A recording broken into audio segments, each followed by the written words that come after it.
Episode 1. A Cold House. There was a plan. There was a date too. That's not strictly true. There were 2 dates. In a series of meetings with GAA chiefs, Brian Peters, the manager of Katie Taylor, and her promoter, Eddie Hearn, hammered out the deal. The negotiations were tough, but there was a willingness on both sides to make it happen. 2 dates were provisionally booked. One was the last Saturday of September 2022, one was the following Saturday. The Taylor camp wanted Croke Park, wanted it badly. One of the main reasons was the fact that 2022 marked 50 years since Muhammad Ali beat Al Blue Lewis in Croker. That was going to be the hook for Taylor's homecoming. The greatest paying homage to the greatest, and on the same hallowed ground. Unfortunately, Amanda Serrano wouldn't play ball. She was the opponent the Taylor camp felt they needed to fill the stadium. The negotiations spilled on into 2023. Croke Park became complicated. Serrano said yes, then she said no, blaming an injury. Katie Taylor's homecoming will now be in the 3 Arena against Chantel Cameron on May 20th.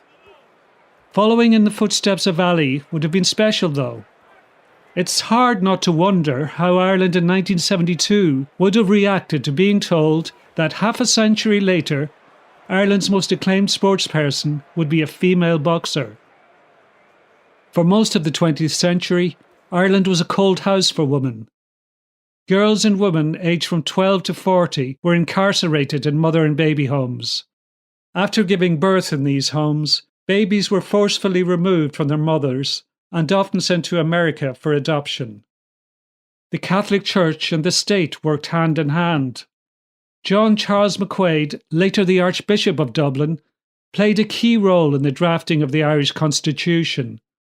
One line from that document is telling: "A woman's place is in the home." 1972 was significant not just for the visit of Ali. It was the year that the Irish Women's Liberation Movement was founded, and one of its founders was Rosita Sweetman. Well, I was just going back over Chains or Change, which was the document we produced in the Irish Women's Liberation Movement. And it was the first time that women's position in Ireland had been looked at as on its own, not as part of, women being part of the general thing. And when I was doing my book, Feminism Backwards, I went back to Chains or Change and went right through it. And I was absolutely staggered to see how bad things were. It's not that all Irish men were being bastards to women. It was that the architecture of the patriarchy was so firmly entrenched, hugely because of the Catholic Church as well. But in every way, women were disempowered and men were empowered. Whether men were good or not, or women were good or not, that was the setup through jobs, sexuality, education, the care of vulnerable women. In everything, women were so hugely disadvantaged. And the IWLM, the Irish Women's Liberation Movement, we only lasted for 9 months, but out of that, all kinds of other organisations sprang up that began to look after women. For instance, Nuala Fennell and her husband, they set up a house. They just got a house and did it up themselves and took in battered women. But there was no safety net for women who, for one reason or another, weren't looked after under the patriarchal system. Another thing that was kind of a running joke at the time of women on Valium, but thousands of married women were on Valium because their situation was so hideous. Like for middle-class women who got pregnant, there was no contraception, no divorce, no abortion. And for the working-class girls, and the rural girls, they were shot off to mother and baby homes. And for a lot of middle-class girls, they were forced to marry the guy, or the guy was forced to marry the girl. And their lives were often misery. You know, they ended up with somebody whom they didn't love, they'd met at a dance, or, you know, there was no compatibility. And that was their life. And child after child, you know, like Nuala Fennell said, Irish wives were drowning in babies. And it was true, you know, they were. We sort of laid bare the patriarchy's architecture. And in every way, like, for instance, girls weren't supposed to be able to do maths. You know, it's like our lady brains couldn't add up. So all of the professions, like the sciences, engineering, medicine, veterinary, were closed to women before they even started because they didn't have maths at their leaving cert. Irish women in the 70s were basically cheap labour. The vast majority of women who were working, you didn't have a career, you had a job. And the job was in the lowest paid sector. Women earned 54% of what men earned, and they were in all the rough and tough jobs. And then, yeah, for women who fell out of the system, like there was no divorce. And because we wouldn't recognize, the Irish government wouldn't recognise divorce, the English government wouldn't recognise men who ran away and left their wives and children. Legally, an Irish husband could walk out the door, leave his wife and children, go to England, get a divorce, sell the family home, get full custody of the children. All legally, he could do all that. And without the wife even knowing. You know, it's terrifying to think how powerless women were. The writer Emer Ryan is from a different generation to Sweetman. She's the same age as Katie Taylor, and her own sporting background is in camogie. My friend Alva Garvig, she's a poet and she's an academic, but she's fascinated by the figure of like Courtney Donica, who's one of the founders of camogie, whose life story is very interesting in and of itself. But she really wanted to set up camogie in 1904, you know, when obviously there wasn't a lot of outlets for women's sports, because she thought it was like really essential to like the liberation of Irish womanhood. You know, she felt that if you were out on the pitch, like with your teammates, like enacting this sport, that it would kind of give you confidence and give you agency, you know, and kind of enable you to be more of a full citizen, I suppose, in Ireland. In the history of Irish women and sport, Maeve Kyle is hugely significant. Back in 1956, she made history in Melbourne by becoming Ireland's first female Olympian. Not that it was a cause for celebration with some. One man even wrote a letter to the Irish Times complaining about Kyle's selection. "A sports field is no place for a woman," wrote a crank who only identified himself as Vox Populi. "Selecting a woman on the team is most unbecoming, unseemly, and degrading of womenfolk. It must not be countenanced on any grounds." Despite your man, Kyle went on to compete for Ireland at two other Olympic Games, Rome 1960 and Tokyo 1964. 2 years later, she became Ireland's first ever medalist at the European Indoor Championships, taking bronze in the 400 metres. More recently, Kyle opened up in an interview on what she had to put up with when training. "I worked as a teacher and had a 2-year-old daughter when I was selected for the Melbourne Olympics," she said. "In the precious little time I had to get out training, I used to be passed by a bus carrying the workers from a local factory. They would wind down the window and shout out really obscene abuse at me. And I actually had objects thrown at me while I was out training. People would come up to the field I trained on and throw things at me.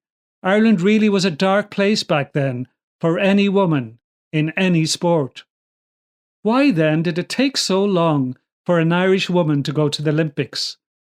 Well, the main opponent to their inclusion was her old friend, John Charles McQuaid. Here's Rosita Sweetman again. I just remember McQuaid had such a powerful influence. You know, I remember seeing him going up O'Connell Street with his entourage one day, you know, and he was like a prince of the Medici, you know, the huge long purple train, and a very, very clever man, but an extremely twisted man. Like, he said, one of the things he said against sport was that women were getting sexual pleasure out of the pommel horse. You know, like, for God's sake, it's like the Taliban and the mullahs in Iran and Afghanistan today. You know, they're so obsessed with women's sexuality, they literally go bonkers in the head. Yeah, no, he was very, very against women taking part in sport. It was never easy for women in Irish sport.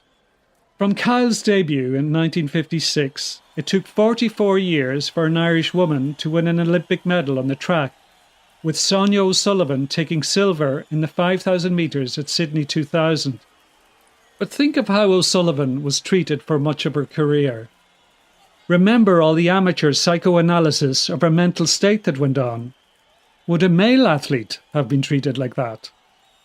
Like Kyle, like O'Sullivan, Katie Taylor was another trailblazer. She had to hide her long hair under a headguard, and she fought under the name Kay Taylor as a teenager, passing for a boy. That was because girls weren't allowed to box competitively in Ireland at the time. Taylor's inspiration was Deirdre Gogarty, a woman from Drogheda who became a world champion. But Gogarty had to leave Ireland because she wasn't allowed to fight professionally here. Gogarty didn't come from a typical boxing background either. She was comfortably middle class, the daughter of two dentists.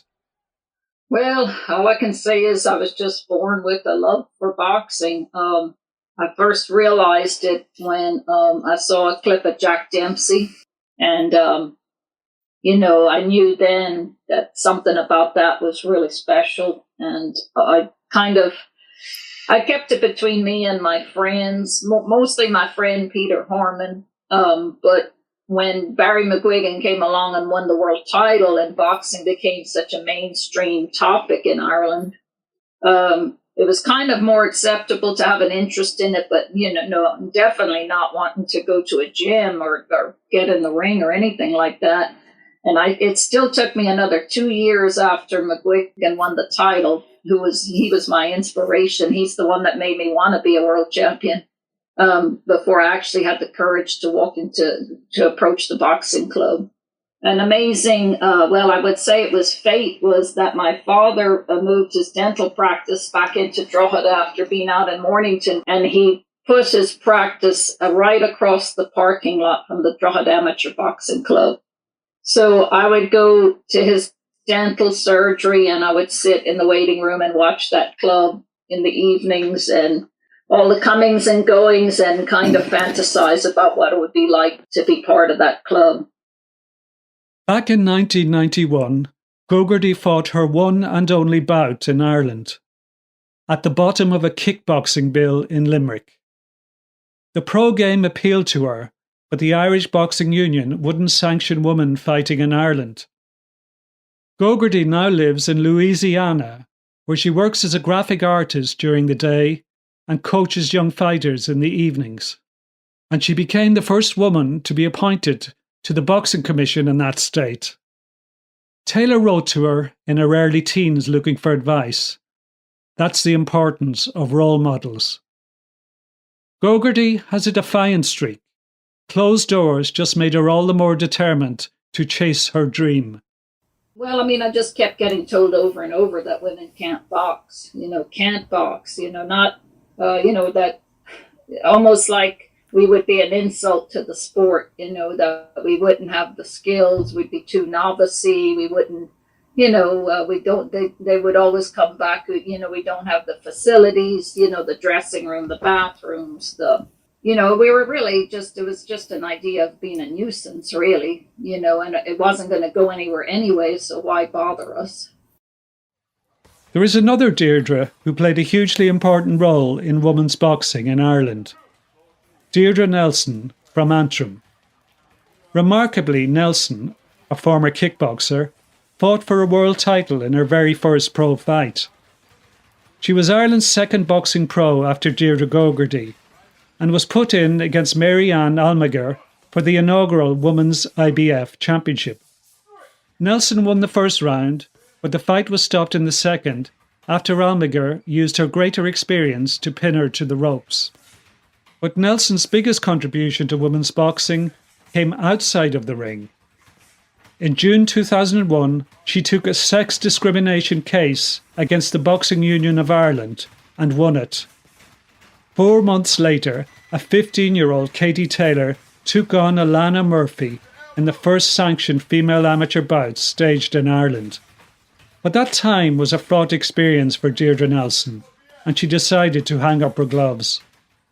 At that time, I had my British Boxing Board of Control licence. I had recently acquired the licence, and I was training. John Breen was my manager, and I was training in the gym, and there was quite a few of some of the licence holders in there with a similar licence were sort of boxing down south, and they didn't have to have a BUI licence. So I thought, well, why can't I do that? So we were actually approached for a potential contest down in Dublin. But they says what you'd need to do is you would need to clear it with the BUI first. So basically, it was my partner, Stephen, because he was my kickboxing coach. He made contact with them and more or less was told that it was a no-go, and that they were waiting on medical evidence from the European Boxing Union, and basically until they had clarification, they wouldn't be interested in it. However, I thought, well, that just, we're going to contact the EBU and just see what the situation is. So we contacted the EBU, and basically they were said, well, to be honest with you, they're their own responsibility for their own jurisdiction.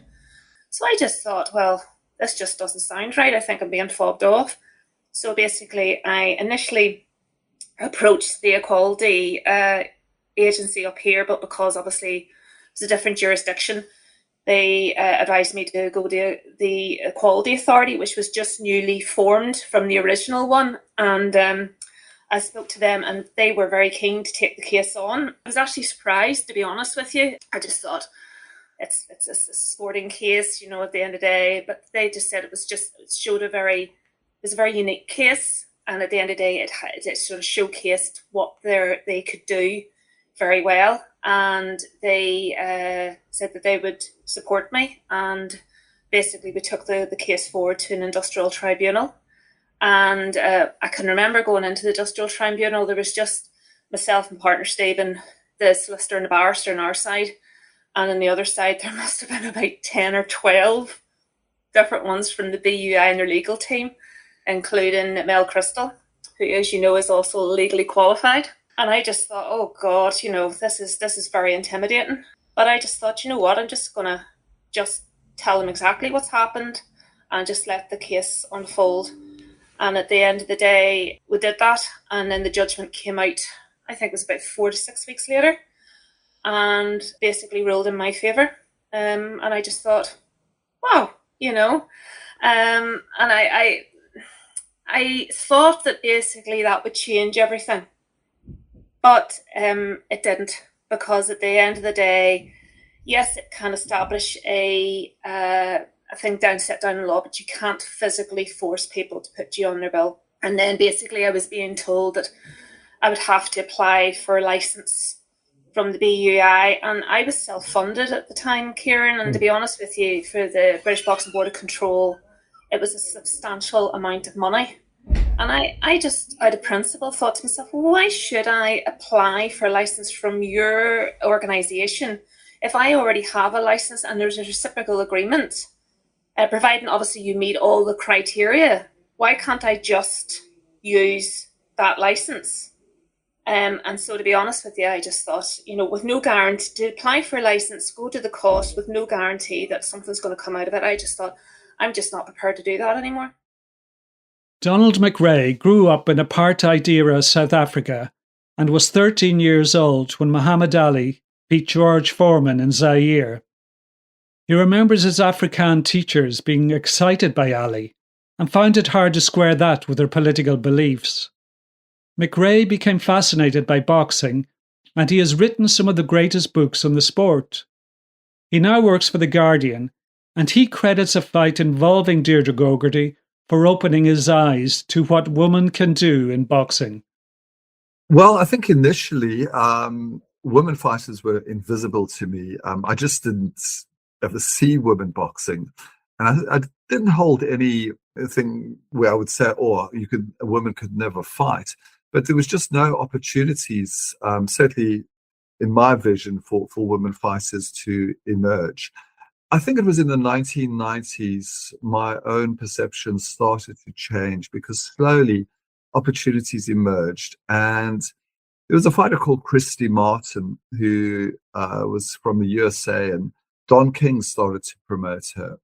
And I went to a number of shows in Las Vegas, sort of in the early to mid 1990s, where she was on the card. And I immediately became interested in the idea of a woman fighting, because I just thought it wasn't so much the novelty of it. I just thought, well, I could tell she was serious about it, and she was an athlete. And, I was keen to see how she would perform. And I think the first women's fight I could say I became quite caught up in was in 96. I think it was March 96. The main fight was Mike Tyson against Frank Bruno. So it was a bit of a big fight, heavyweight title fight. Tyson was not long out of jail. And on that bill, Christy Martin was fighting Deirdre Gogarty from Ireland, of course. And I became quite compelled by these two women and what was going to happen and how it was going to unfold. Certainly it wasn't a great fight. Christy Martin, I think, knocked down Gogarty in the second, and she won comfortably. And I don't think I'm being unfair to either of those women, because they were pioneers and important figures in female boxing, but they did not box at the level of Katie Taylor or Clarissa Shields. But I immediately took them seriously, and I was interested in them as people, and I saw them as fighters. But it took a long time before, women got the platform they deserve. Like McRae, Thomas Hauser has a stellar reputation as a boxing writer. If a film is ever to be made of Hauser's extraordinary life, the opening scene may well be set in Madison Square Garden. Hauser celebrated his 25th birthday at the end of February 1971. At the time, he was working as a Wall Street lawyer. As a present to himself, he went to a big fight a week later, Muhammad Ali against Joe Frazier. Frazier got the verdict. It's a bout that is remembered as the fight of the century. Hauser was there, far, far away from ringside, in the last row, high up in the gods. Could any film director resist focusing on him as a foreshadowing of what was to come? Hauser would go on to write the official Ali biography, an oral history that is widely rated as an all-time great sports book. One of the reasons why Hauser gave up law and was attracted to the fight game was access. He could go into gyms and chat to the biggest names in boxing. Hauser went on to become the ultimate fly on the wall, spending time with dozens of fighters over the years in their dressing rooms before and after fights. One of those he spent time with is Katie Taylor. He has huge respect for her, but he has reservations about women's boxing, something he told me in an interview 2 years ago. I got back in touch with Hauser to see if he's changed his mind. I am skeptical of women's boxing for a number of reasons. First, let me say that women's boxing has advanced in the last few years since we spoke the last time. The fight between Katie Taylor and Amanda Serrano last April wasn't just the biggest women's fight of all time. It might have been the best and was certainly the most heavily promoted. It was a wonderful, wonderful night for boxing. Not just women's boxing. Having said that, there are problems.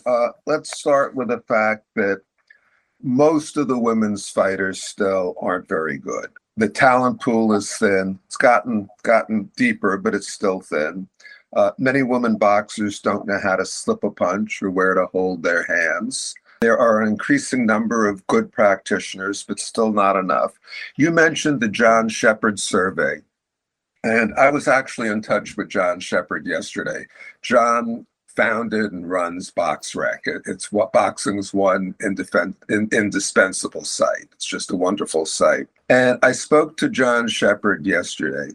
He said that as of yesterday, the 4 major sanctioning bodies had 1,380 different women's titles in 15 weight divisions that they offer to promoters for a sanctioning fee, of course. And that's all. There's world championships, North American championships, Fedayeen championships, silver championships, interim championships. It's insane. Now, according to John, there are 1,909 active women boxers. That translates to 1.4 titles being available for each woman's fight.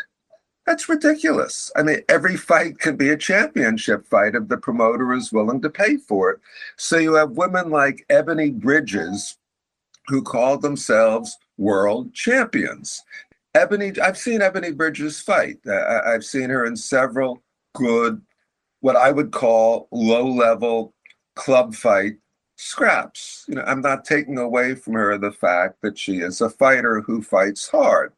But to call somebody at that skill level a world champion is demeaning to boxing.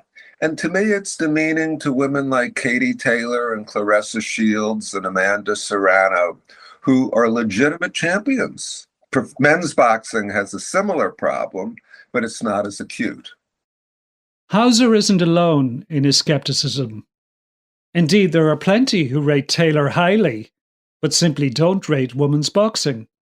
Across sport, winning over the doubters and improving standards takes time. Rachel Blackmore is another female star of Irish sport, a woman who competes against men on the racetrack and often beats them, a woman who won the Gold Cup at Cheltenham and the Aintree Grand National. Horse racing was no different to other sports in the way that women were sidelined for decades. They were grand for working in yards and as work riders, but the consensus was that they didn't have the mettle to take on men in the saddle. We only have to think back to the 1977 Grand National to remember what it used to be like. It's a race that will always be remembered because Red Rum won his historic Third National. But it was important for another reason too. Charlotte Brew, just 21, became the first female jockey to compete in the race, taking the reins on Barony Fort. The horse had been a gift from her parents for her 18th birthday, and a surprise 4th place finish as an amateur jockey in the 1976 Foxhunters Chase earned her a spot at the National. It was a fairy tale story, but there were plenty who weren't buying into it. One of the loudest voices of protest was that of Ginger McCain, Red Rum's legendary trainer. He declared that the National is no place for a woman. Barony Fort pulled up 4 fences from home, and Brew never enjoyed that kind of spotlight again. But she loved to tell the story of a letter she received from the women of the BBC typing pool. They refused to type for commentator Julian Wilson until he retracted some unsavoury comments about the jockey. To many women, Charlotte Brew, Rachel Blackmore and Katie Taylor are feminist icons. This made me wonder, so I asked Taylor if she's a feminist. This was her response. I wouldn't really consider myself a feminist at all, she said. I just love my sport and want to do the best I can. If that inspires other girls and women to take part, that would be fantastic. Emma Ryan definitely considers herself to be a feminist, and I put Taylor's words to her. And it's something I've kind of noted with other female sports stars as well, particularly ones that like just really succeed, like Rachel Blackmore. I don't know if anyone has put that question to her, but she's kind of said things like, "Oh, I don't really think of myself as like a female jockey. I'm just a jockey." There's like a slight resistance to engage with that kind of discourse, and maybe because it's just a really fraught field, maybe the likes of Katie doesn't want to get like too political, and it's kind of a shame that saying you're a feminist is considered political these days, but it can be. Maybe it's just a rabbit hole that she doesn't want to go down. I think sometimes as a woman, you're so often asked to explain your existence through this lens, and it can be exhausting. So maybe for the likes of Rachel Blackmore, she just doesn't want to. She wants to keep it focused on the sport. She doesn't want to kind of, I suppose, get distracted by talking about what it's like to be a woman in this field, because that's stuff that the male jockeys don't have to do. That's an extra distraction. It's an extra burden. So I think that might be part of it. But that kind of breaks my heart a little bit as well. I kind of wish Katie had said that she considered herself a feminist, because she is definitely a feminist icon and an inspiration to a lot of women. Deirdre Nelson took a stand that enabled other Irish women to be allowed to step into the ring. But what of the generations of girls and women that never got that chance? To Nelson, equality is vital. Breaking down barriers towards equality is a necessary fight. I would say that I am a feminist, but I don't. Feminism has got a bit of a dirty word to it now, but it's not. I mean, feminism believes in equality for all, regardless of gender.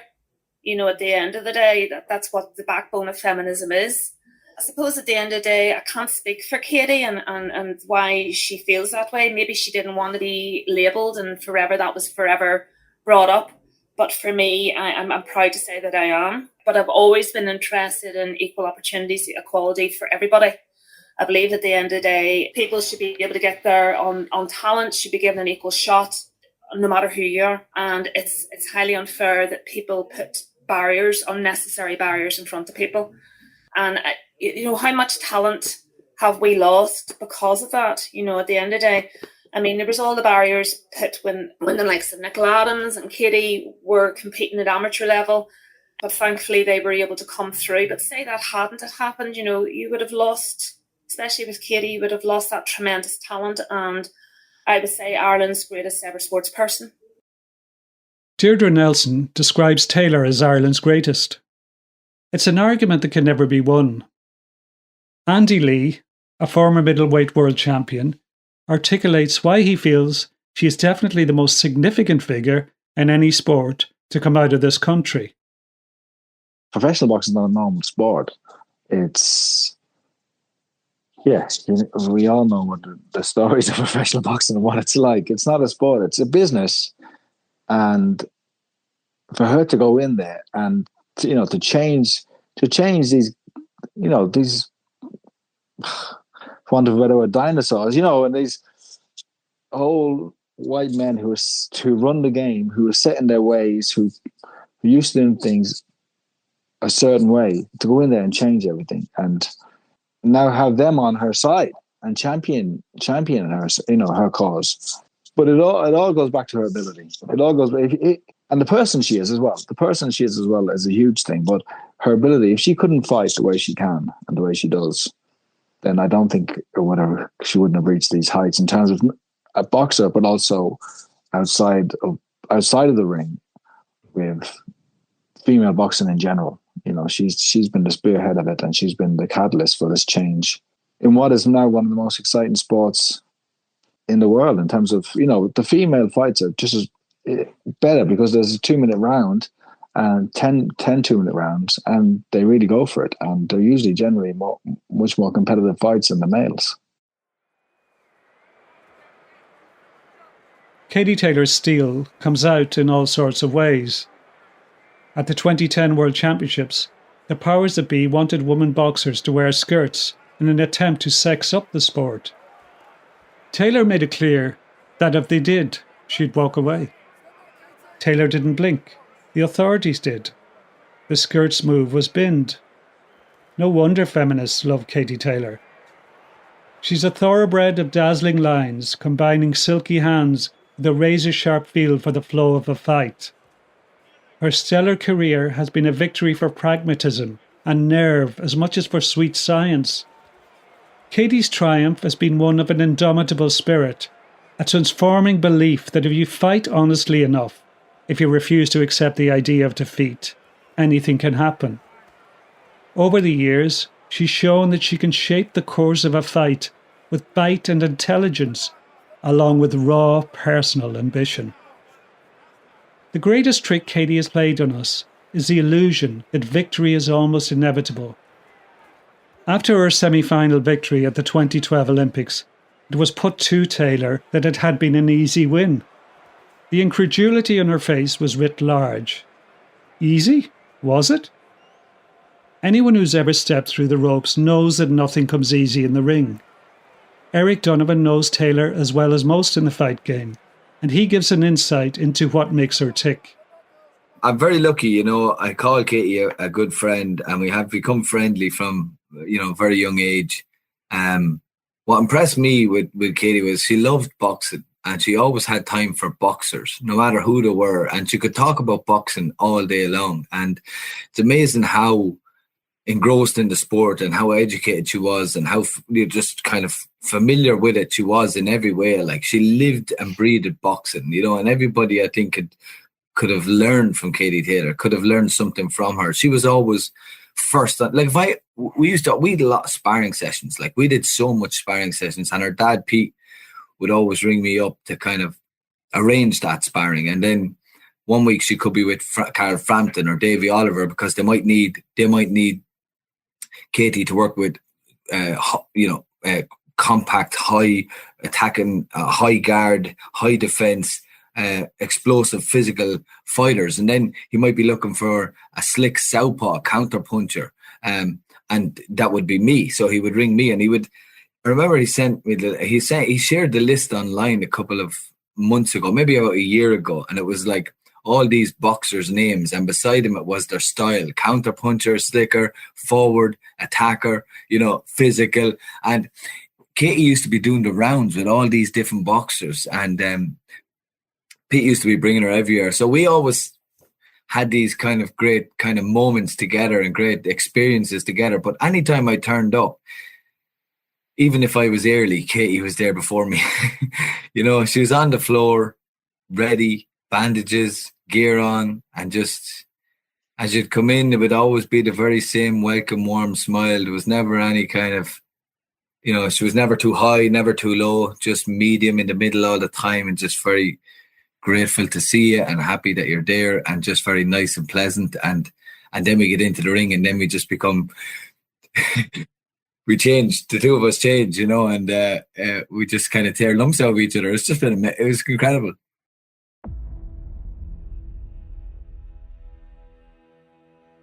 The Untouchable was presented by Kieran Cunningham and produced by Ciaran Bradley.